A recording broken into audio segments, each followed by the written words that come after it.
Hello everyone, my name is Chris. You can find me on my socials as the Baba Duchess. I am a part-time horror movie critic and horror blogger and a full-time drive-in mutant, and this is my horror channel. And as you can tell, I am a little bit sick. I'm just getting over something, so I have my tea. Everything's good. We're going to get through this. I'll keep my tea drinking on camera to a minimum. And for anyone curious, it is Earl Grey Oolong tea, which is my new favorite. And I just used up my last bag of it, and I don't think Harney & Sons has any more of it. But I'll get through somehow. With the new Final Destination movie coming out this weekend, Final Destination 6 Bloodlines, I thought I would just do an overview very quick. The first 5 in the series. I did a rewatch this week, which of course, it's very easy because they are very short and to the point, which is what is so good about them. I was a little nervous when I heard they were making a new one, but it has been getting some great reviews. I haven't seen it yet, but I will be seeing it this weekend. I'll probably do one of my short reviews on that, unless I have a whole lot of thoughts. So look for that to be coming out. But aside from talking about the Final Destination movies, I also wanted to pay a tribute to Tony Todd, who this will be his last on-screen performance. But before I get into that, I did do a rewatch of the first 5, and this was never one of my favorite series. I think I liked the concept, and of course, like the on-screen, like the deaths were really cool. Kind of the Rube Goldberg machine of it all, where how is this going to actually end up, where they give you all these kinds of red herrings, how you think the person is going to meet their end, and then it's something completely out of left field. The first one was never a favorite of mine, and that's not to say that I think it's bad. It just, I think maybe I was just a little older than like the age demographic they were going for. I actually worked in a video store for the entire time. Actually, no, the first 4 of these that came out, I was working in a video store. So I'd get them for free, RIP Hollywood Video, and, have some fun. But they were never a favorite. I think the first 2 for me, I think it's because they were very serious. And I do appreciate that they didn't just want to slap something up on the screen and be goofy. But it was almost too serious. For me, I really like 3 and 5. 3, I just think kind of went with that very, just stripped down. We're just going to give you what you want. But at the same time, you did still have some character development, so it wasn't just a completely mindless bloodbath. 4... You suck. We don't need to talk about 4, really. That was done in that weird 3D boom they tried to make happen, where like everything was in 3D. And no, that movie is only 1 hour and 22 minutes long, and it's still too long. But I also really like 5. That one, I just think it had all the components just right. It's still not, oh my God, great, but the opening scene is fantastic. I think it's second only to, of course, the iconic log truck scene in the second one. That one just, that one just stands alone. It's traumatized anyone who's seen it, and that means it did its job. So with this one, I'm interested to see what the concept is, if they do any more going forward. We'll see. I hope they don't try to spread themselves too thin. Like with the Scream, later Scream movies, where I'm never going to say no to a Scream movie. I love that franchise, but I'm just afraid of it really, really losing it. And I wouldn't want to see that happen, to this series, since I have been hearing such good things about this one. So like I said, for me, these movies, kind of there were the parts of it that I really liked as opposed to like the whole picture of it. Really just for the first 2. Like I said, just a little too serious for me. And again, not in a bad way. So we'll see where this series ends up going. We all know the plot is very simple. You see this big, huge accident in the beginning, and then we realize someone's having a premonition. They freak out, and they get themselves and a couple other people out of the situation. Sometimes they're connected to each other, like in a group, like in the first one. Sometimes they're not. And then, of course, Death doesn't like that it's been thwarted and comes back for them one by one. A very simple yet effective plot. And we have, of course, in the first, second, and 5th one, you do have Tony Todd as kind of this mysterious coroner. And I don't know if he's supposed to be just a coroner. I always kind of thought he was the voice of death. Like he wasn't death itself, but maybe he was kind of one of death's minions who was letting these people know, this isn't over. You've done something. This is how it works. So again, I don't know, because he seemed to kind of know a lot, but at the same time, maybe he was just a creepy dude. I don't know.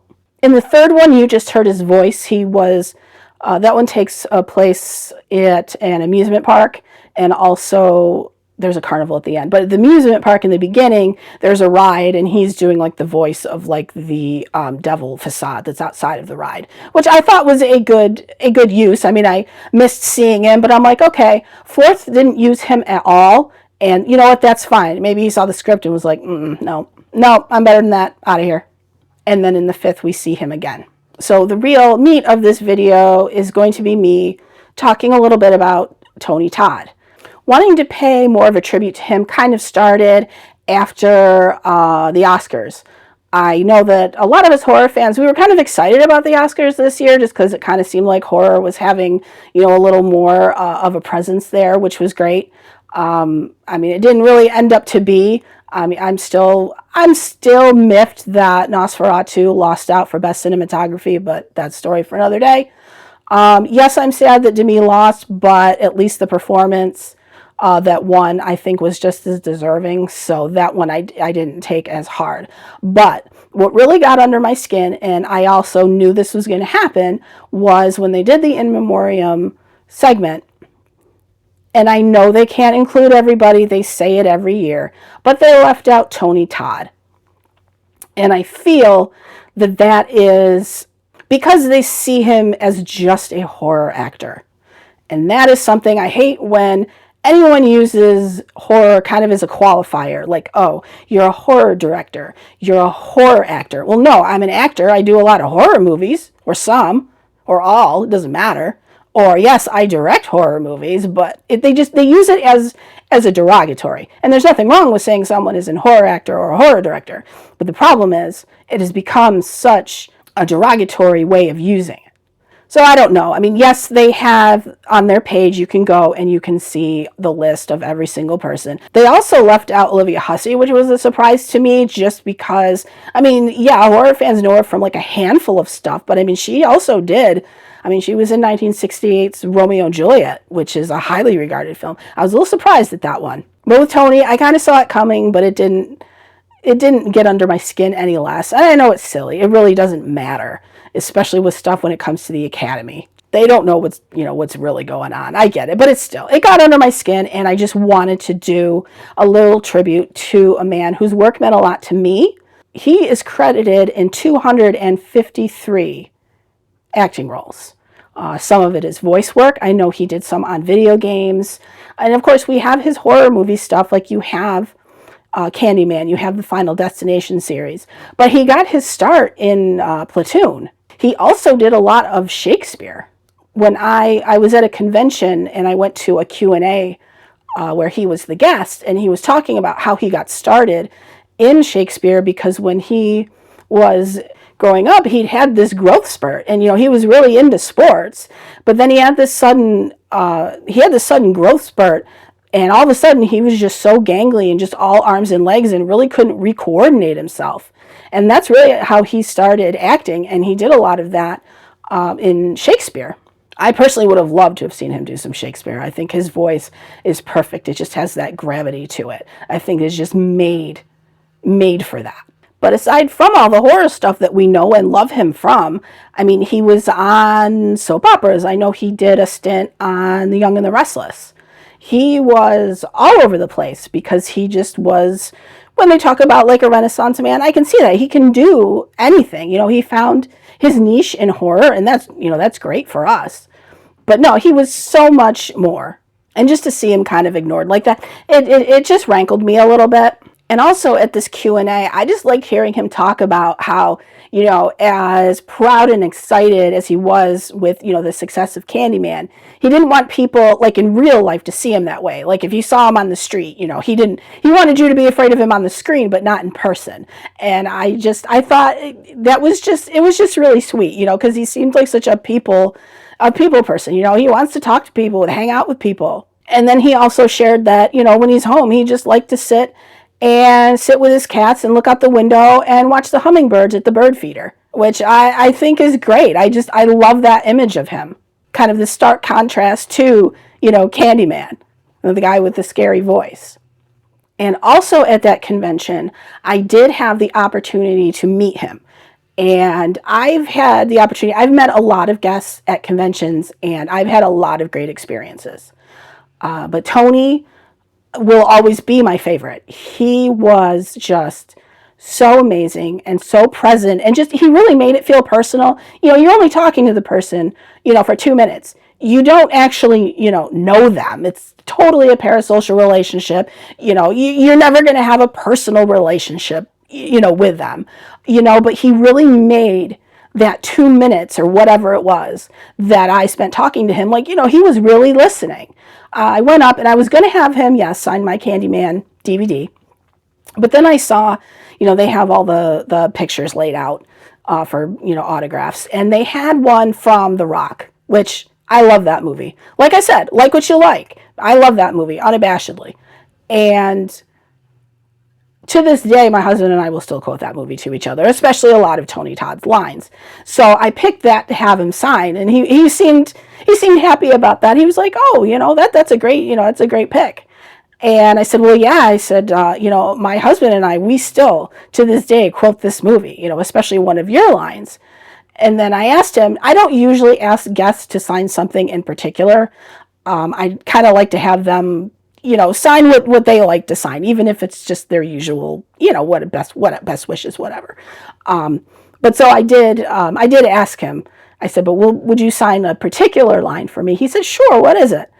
And I said, "Well, it's, I don't like soft ass shit." And he got a kick out of that. And he said, "Of course." So he did. He signed that. And, we chatted a little bit, me just, thanking him for his work in the movies and how much, I love the movies. And he said, "Thank you." And as we were saying goodbye, he said, "Say hi to your husband for me."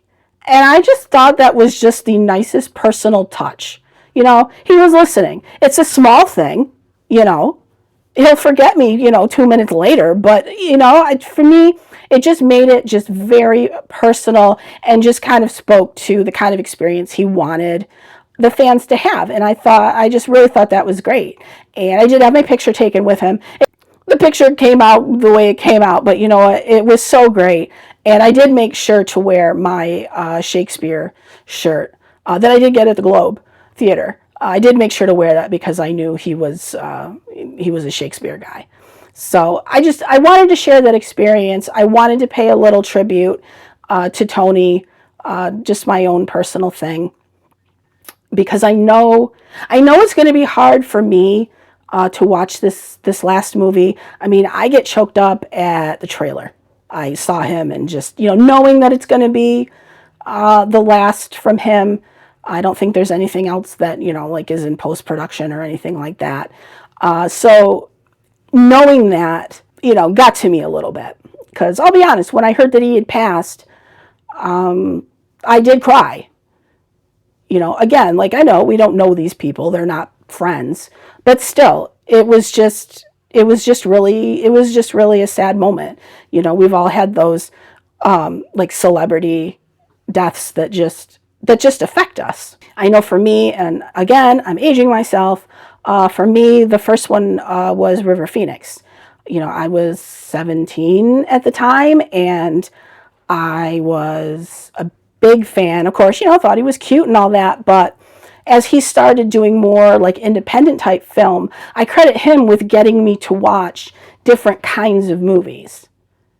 So that and he was so young and so full of potential, and it was just such a waste. That was a hard one for me.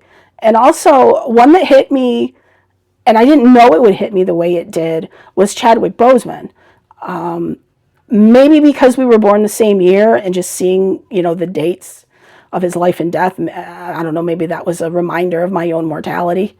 But at the same time, here was someone who, yes, he'd been acting, for a while, but, was just really doing, he had so many great projects that he was doing, and there was so much coming that would have been great with him in it, and especially with like the Black Panther franchise and all that stuff, and just to see it, cut so short, right at that peak, and in such a, such a cruel way.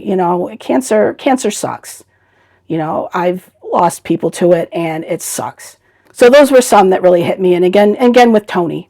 So let me know some of yours. What's one that just really affected you? Whether it was just you felt like kind of out of left field, where you're like, wow, this is really affecting me, or maybe someone you were, just a huge fan of, and now they're gone. And I know this video is kind of all over the place. I didn't talk too much about Final Destination. There isn't much for me to say until the new one comes out. There's a lot of other people that have been breaking down, doing reviews. I will try to remember and put a link in the description box for some other people that have been kind of breaking them down movie by movie, far better than I could, because like I said, they're not a favorite of mine. I did go back and watch them, so I'd be all caught up, maybe see some Easter eggs, if they're there. Just wanted to do a quick rundown, but more importantly, pay a tribute to Tony Todd.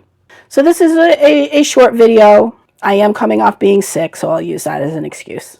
So I am going to forego my usual outro, and I'm going to end this with a toast to Mr. Tony Todd. I have my tea here. I'm not a religious person, but Tony, wherever you are, I hope there are cats and hummingbirds and jazz music and just lots of good food. Your work meant a lot to so many, and I just wanted to say thank you.